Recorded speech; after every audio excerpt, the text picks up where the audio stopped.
windows and doors out and then pulling the ceiling down.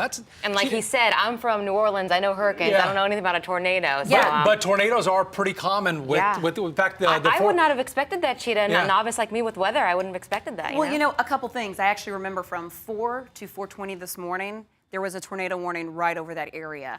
And we have continued to see overnight, and we will continue over the next 24 hours to see on and off tornado warnings. Our entire viewing area is under a tornado watch until 1 o'clock this afternoon. Wouldn't be surprised if this is extended. The reason why, you say, okay, we're talking about a hurricane. We're not talking about a tornado threat. And no. With a hurricane, it has so much energy along with it that when it produces these feeder bands, remember how we said we were going to be on the dirty side of the storm, the eastern half of the storm?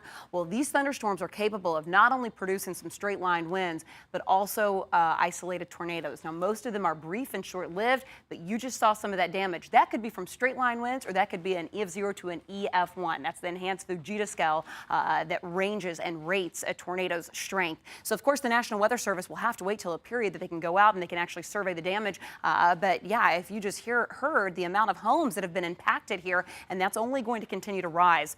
If you hear of a tornado warning from us or on your phone, an alert pops up, you want to go to the lowest level of your home and the most interior room of your home, and you always want to shield your head first. That is the number one thing you want to protect, and you want to take everyone along with you.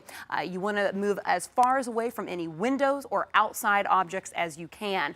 So doorways, anything that is away from windows and the structure of the home. We are under a flash flood warning. The greatest threat at this point, as far as warnings go, is the amount of rain that is currently falling, and I'm talking about a huge portion of our area. This feeder band that extends all the way from areas near the coastline in Galveston through Friendswood, Pearland, South Acres, right through the Med Center, through Spring Valley, across I-10. This is the type of rain you do not want to be driving in. I did just update some of the rainfall totals that we saw overnight, so let me get to those for you. We have seen anywhere from 7 to 9 inches of rain on the south side. I really tried to get most of the area here between 4 to 5 inches. Take a look completely on the southwest side from Fort Bend, Wharton County, including portions of eastern Brazoria County. But look, when you see some of the yellows that are popping up, even across portions of Sealy on the west side, western portions of Katy this morning, not out of the question that you've seen upwards of 5 inches of rain already.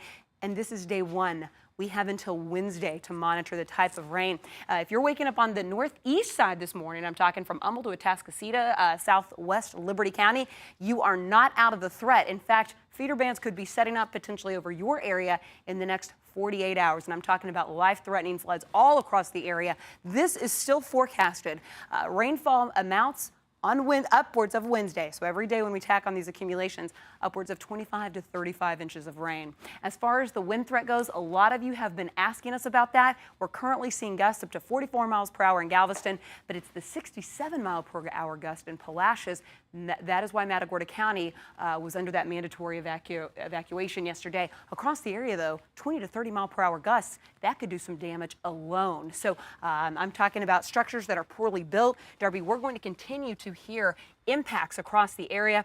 I'll leave you with the last look at our radar. If you're just waking up and tuning in this Saturday morning, this will be the first day of the next 5 days that we're going to be continuing to track and monitor the potential for flash floods.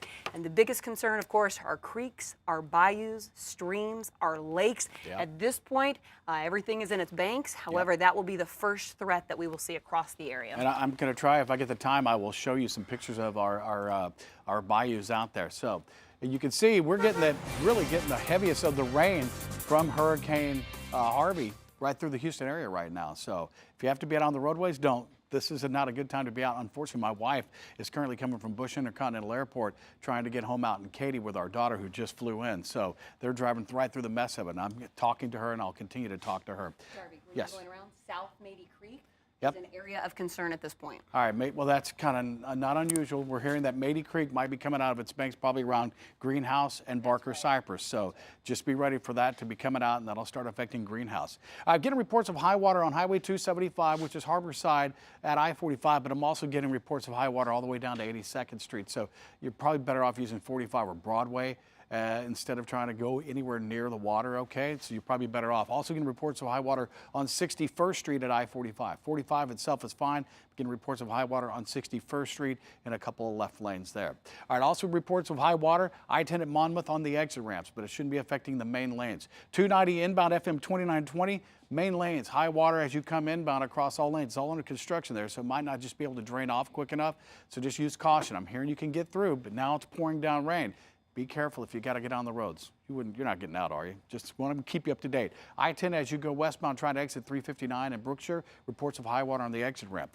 In Beasley on Islip at 69, the southbound feeder, getting reports of high water there. Also getting reports of power lines down in Rosenberg as Avenue I completely shut down. So traffic will be diverted to Avenue J. So I'm sure there's plenty of power outages there. Please treat all stoplights as four-way stops, guys.